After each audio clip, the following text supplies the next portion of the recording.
we know that concerns about a no-deal Brexit scenario in Northern Ireland, they're pretty well documented, but we're talking here very specifically about the dairy industry, which is a pretty important part of the rural economy in Northern Ireland, and it's also very integrated between Northern Ireland and the Republic of Ireland. So a third of the milk that's produced in Northern Ireland basically goes to the Republic to actually be processed, turned into things like milk powder and to cheese. So if that trade stops suddenly, then farmers are basically stuck with it. They've got this big glut of milk. Not all of it can be processed in the UK, either in Northern Ireland or other parts of the UK. So pretty quickly, farmers are going to be having to turn to think, what do we do about this? How do we reduce the herd numbers? And what does that mean? Well, that potentially could mean culling. And the experts we've spoken to say that could be, in a worst-case scenario, in the region of 45,000 dairy cattle. And we can take a bit of a closer look now at some of those numbers. There are approximately 310,700 dairy cattle in Northern Ireland. A third of the milk they produce is exported to the Republic of Ireland for processing. That's between 7 and 800 million litres of milk each year. At present, these manufacturers pay 26p on average for a litre of British milk. In the event of a no-deal Brexit, when 19p tariffs are applied, that price would be pushed up to 45p in the Republic. Customs checks and paperwork relating to traceability and standards could add further complications. And crucially, it may no longer be legal to mix milk from the north and south. So what happens to all that milk? Well, if it's unsold, large amounts will be stuck on farms. But farmers can't continually dump large quantities of milk onto the land. And the milk will keep coming, because the cows have to be milked. So in the words of one industry source, farmers will have to reduce their herds, and that could mean the culling of thousands of animals. Lizzie's still with me. Are there any other options? Well, the experts we've spoken to say, nothing is certain, but culling is a very real prospect. And the scenarios we're talking about are already taking into consideration the fact that the industry would try to process as much as physically possible in Northern Ireland and would try perhaps to move some of the product to other parts of the UK for processing. But we are talking, as we've said, about very large quantities of milk, a third of Northern Ireland's output.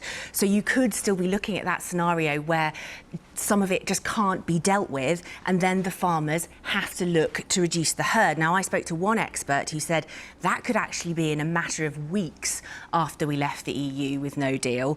Others said to me, possibly months. I mean, there could be people watching this who think you're becoming a pawn in Project Fear. What would you say to that, and have the government responded? They certainly would, and I'm sure they will. What I would say is these figures are speculative, that's true, but they do come from experts. There are people who are saying, whoa, let's not talk about culling yet, that might not happen. And of course, that's absolutely right. Solutions may be found. Defra may have a plan up its sleeve. But as things stand at the moment, we've been speaking to experts who are saying, government ministers have been made aware of these issues, particularly, culling is part of warnings they've been giving for the last couple of years on all kinds of things in this area. And they described the reaction from ministers as a metaphorical shrugging of the shoulders. Now, we put this to Defra tonight, and in a statement they told us that the widespread cull of livestock is absolutely not something that the government anticipates, nor is it planning for in the event of no deal, and they say they continue to work very closely with the industry. Elizabeth Glinker, thank you. Joining me now is Robert Goodwill, Conservative MP, and until 2 weeks ago, a Minister in the Department for Environment, Food and Rural Affairs. Good evening. Good evening. Is 45,000 cows a fair price to deal with the fallout from no deal, and especially when we hear ministers have been warned and they've metaphorically shrugged their shoulders? Well, I can honestly say, hand on heart, that during the dozens of meetings I've had in no-deal planning, including meetings with the devolved assemblies, never once have we considered the culling of dairy cows in Northern Ireland, nor have we ever looked at shooting and incinerating sheep on the mainland. So I think it is another example of Project Fear. And indeed, this is something we do need to look at and manage. And indeed, I think whilst we've been very good at preparing for no-deal Brexit, I think the European Union and the Irish Republic themselves need to look at what measures they need to put in place. I'm sorry, we published Mr. Goodwill. no-deal Brexit tariffs. Sorry, Mr. Goodwill, it's not going to be the government who's planning to cull these cows to slaughter them. Of course it's not. It's farmers who are very concerned with 85 days to go that they've warned ministers about this and it's being ignored. You've just exhibited that beautifully there by just excusing it, by saying it's Project Fear. Is that all anyone in your position ever says anymore? Well, what I was trying to say is that we've never once, at any meeting I attended, looked at culling dairy cows. I think we need to talk to the European Union about what their no-deal plans are. We've already said that we've published a tariff schedule. 87% of goods will come into the UK without tariffs. We've got measures in place to ensure that when goods come into the UK, we don't have to stop them at the border to collect tariffs. Because this won't only have an impact on dairy farms in Northern Ireland, it will have an impact on processors in the south. It will be jobs lost in the dairy industry in the south if they don't take similar action to us. So I'd urge them to look at what their no-deal preparations are to ensure that we can keep this trade flowing. Because much of the liquid milk that goes south comes back again north for further processing. I was told Dairysh ice cream, for example, the milk crosses 2 or 3 times until the final product is made. So we have been working very closely. We have regular meetings with the devolved. The civil servants who are running this show in Terra in Northern Ireland are well aware of these, and we're at a high level of planning and expectation. Indeed, I think Defra is the best prepared department in government. It has to be because we're facing the biggest challenges. And I'm delighted that Michael Gove is now taking over control of no-deal planning. We'll come back to that assertion in just a moment, because people with short memories or long memories, however you choose to describe it, will remember that the man running the NHS who wanted to be the Prime Minister said that his department was the very best plan for a no-deal Brexit. So it seems to be a competition between departments. In one breath, you see... Hang on a minute. Sorry. Emma. In one breath, you say, we're very prepared. In another breath, you deny the reality of farmers who have spoken to this programme. It's one thing to pass the buck to the EU, but I'll ask you a very specific question. What date are you going to tell your government, these farmers, what to do with these cows in the event of a no deal? Is it going to be on the 31st of October?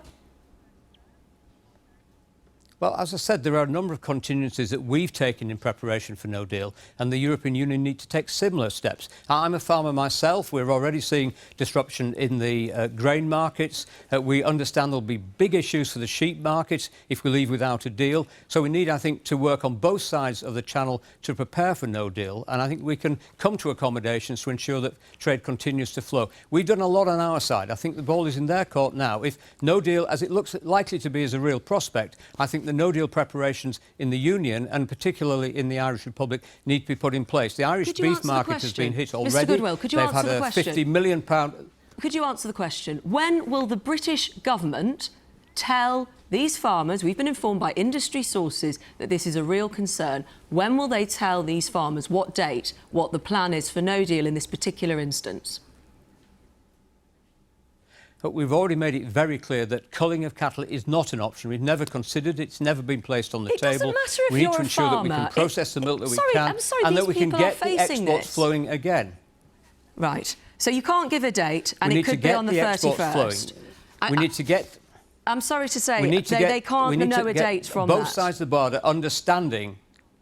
We need to get understanding at both sides of the border that we need this trade to continue. We've taken steps to ensure that we can keep trade running in our direction. I think they need to take steps as well. But as I say, preparations for no deal at a high level. We've had numerous meetings with the devolved assemblies. We've had meetings on a weekly basis with the food industry, with farmers, with the food services industry, etc. So, I would say that Defra have the biggest challenge to face, but we have stepped up to that challenge. And issues such as, for example, fish exports, issues such as the lamb market, we've got plans in place, and we've been working with the industry. 75% of exporters have now got themselves up to the level of certification that they need. It's up to the rest to take steps. Mr. Goodwill, if we could come on to your assertion that this department is the best prepared for a no deal, I need to figure out the viewers have a right to understand who's telling lies, because it was leaked yesterday that Dominic Cummings, the chief advisor to the Prime Minister, if you like, the new administration, said that the previous government, the one that you served under as a minister, you were removed from post a couple of weeks ago, namely the Chancellor, had neglected to do all sorts of no-deal planning because the government under Theresa May didn't wish to go through with no deal. You weren't prepared, according to Boris Johnson's team. So who's telling the truth, the new team or the old team? Well, I can only speak for Defra, where Michael Gove was an excellent Secretary of State. He took the prospect of no deal very seriously indeed. Planning was at a high level. We had 2,500 additional civil servants who were working with the devolved assemblies, particularly the Scots, in terms of fish exports. And I believe we're as ready as we can be for a no-deal Brexit. We were ready on the 29th of March. We faced different challenges at the end of October, particularly in terms of the shortage of cold storage and the cycle of the lamb production in this country. But we are ready, and we will be ready for a no-deal Brexit. And I think that the European Union themselves need to make similar preparations so that they can come to accommodations to ensure that jobs aren't lost both sides of the border in Ireland and indeed across the European Union. Are you saying other government departments then aren't prepared for a no deal if you're so assured of Defra? Well, I wasn't involved in other government departments, and some government departments have much less exposure. You know, the International Development Department has less exposure. The Health Department were very concerned about drug imports and about access to staff. But, you know, we have particular problems given our reliance on food imports. And in the case of sheep meat and some other products, particularly fish, we export most of the fish that we catch, we import most of the fish that we eat. We're at a high level of preparedness for a no-deal Brexit. And I think as things are unfolding, it's looking more likely that we'll be facing a no-deal Brexit, and that's why it's very important that work continues to be done. And I'm delighted that Michael Gove, who made such progress at Defra, is now in charge of the overall show. He was at Dover today, looking at levels of preparation there. So I'm confident we're as ready as we can be. There may well be a number of issues that come up unexpectedly. We had one when I was there in terms of heat-treated pallets. You can't import goods into the European Union unless it's either on a new pallet or a heat-treated pallet. We discovered that. We're taking steps to address that. So there may be unexpected problems that we face, and that's why I believe in the early days of a no-deal Brexit we need to work very quickly to come to accommodations on a number of issues. And I think the European Union themselves will be prepared to compromise, because this will mean jobs on their side of the channel as well as on ours. Mr Goodwill, thank you very much for your time. As you say, you've prepared as well as possible. My pleasure. The test will be, I suppose, what happens. Joining me now, Justin King, for 10 years the CEO of Sainsbury's and currently a board member at Marks & Spencer. Good evening. Good evening. Well, you should be feeling very reassured. You've just heard that Defra is the most prepared unit of the government. It's now, of course, the no-deal, the man in charge of no-deal planning used to run that department. Are you reassured? Well, my own view watching that interview is that it was a fairly scary 5 minutes. I think it demonstrated completely that there is not adequate preparation for no deal. I don't know if you read between the lines of what the former minister was saying, but he said, in essence, their preparation on milk in Ireland is to ask the European Union to waive the tariff on milk.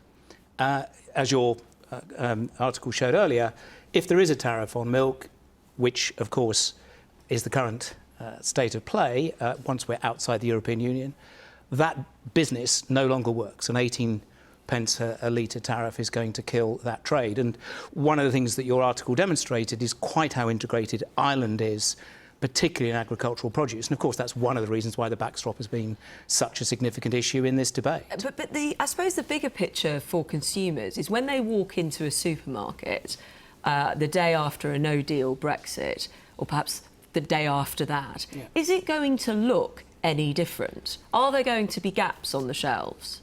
Well, look, I think you have to read between the lines of what the government have been saying in the last week or so. Barely a week or so ago, the Prime Minister said that a no-deal Brexit was a 1 in a million chance. That's now moved to the central planning assumption, and I think you just heard the former minister there saying that that seems a pretty sensible assumption now to make. Michael Gove today talked about, as you said at the top of the programme, bumps in the road. I think that's political speak for some significant problems looming. And so to answer the question, when you walk into a supermarket, will it be different? Well, the key question is, will the border function smoothly? And I think what we've heard today is the answer to that question is no.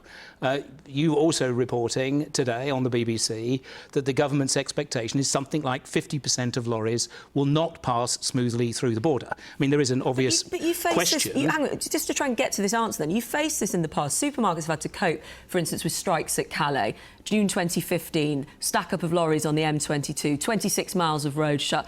Supermarkets still opened and sold food. Of course it did, but it led to very significant availability issues. You are nimble as businesses. Absolutely, and supermarkets will do whatever they can to cope with the disruption. But let's be clear, there's about 10 days of food in the UK in total. Right. Obviously, a lot more than that in packaged goods and in frozen, so a very small number of days in fresh food. The kind of disruption that the government is talking about today, 50% of vehicles being held up, will lead to gaps on the shelves within a week in the UK. Significant gaps, because something between 30 and 40% of our produce at that time of the year is coming from the European Union, so predominantly if you were Spain. to estimate how many substitutions in your online order? Well, you can't think of it in those terms, I don't think, because it depends on... Most people haven't run a supermarket, so I'm trying to put it in terms that we understand as consumers. Look, the issues are interwoven, because the first thing will happen when there's any sense there's a shortage of supply, I would expect customers will start stocking up. There's no realistic prospect of supermarkets. No, I haven't. Would you? No, I don't think I would, although I have a confession to make that in the early 1970s, because I'm that old, that's what my mum did when there were food shortages. So why wouldn't you stockpile if you say that there are these shortages, knowing what you know? Well, because I think that in the end, and it's one of the reasons you've seen the FDF today talk about the government waiving competition policy, is that if people act in a collective way, buy only what they need, then if there are shortages, then they will have much less impact. That's why the industry wants to work together. You've just therefore proven the point that we can cope. That if we do have these moments of innovation, perhaps it will fall to businesses, not politicians, to do this, to think of things like waiving the competition law. You can't cope if the product isn't in the UK. Between 30 and 40% of what we will be eating come October the 31st, crosses the channel. The government is now today saying 50% of lorries will be held up in some way. I mean, there's an obvious question, which is which 50%, because I'm sure we don't know the answer to that. That will lead, if it contains fresh food, to shortages in days. If consumers start to stock up, those shortages will accelerate. It's clear. You're not stocking up. Well, because Even though you know this and you say you're concerned by it. Why don't you lead by example and start stockpiling? Well, because I think that's a terrible thing to do. I hope that that disruption won't happen. I personally think. But the point is, people will say you're part of, as someone who's advocated remaining, you're part of this whole fear thing. No, quite the opposite, actually. You're not believing your own fear if you're not having to stockpile like the 70s. I think quite the opposite, actually. I think that the reality is that we are now discussing a Brexit which looks nothing like a Brexit we have ever discussed before. We had a situation in the last few days where Dominic Raab said that a no-deal Brexit had been discussed in the referendum. It was not. There's no evidence that it was. We're starting to see, slowly but surely, secret advice that the government has given the industry come out into the public. Just today, the government saying 50% of lorries are likely to be held up at the border, and we're starting to understand the real consequences of that change. But as someone who's had to plan, are you not then reassured by the money that is being spent? 2.1 billion set aside for Brexit no-deal planning. You can't have it both ways, saying it's a waste of money to plan for this, and then when the government do plan, you're still saying it's not going to work. But it doesn't solve the problem. Planning to be able to park 10,000 lorries, that's what a lot of that money has been spent on the M20, the M26, on an airport in Kent, doesn't solve the problem, which is those lorries will contain product which should be on the shelves. Those lorries will be inactive. I mean, there aren't 10,000 spare lorries waiting to be parked up doing nothing. So the reality is that we will see very significant, in the short to medium term, because of course the industry will innovate in the longer term to solve the problem, impact on availability. But in the short term, you think we will see different things or not things on our shelves? If 50% of lorries get held up at the border, we will see significant issues with availability in grocery stores. Thank you for your time this evening.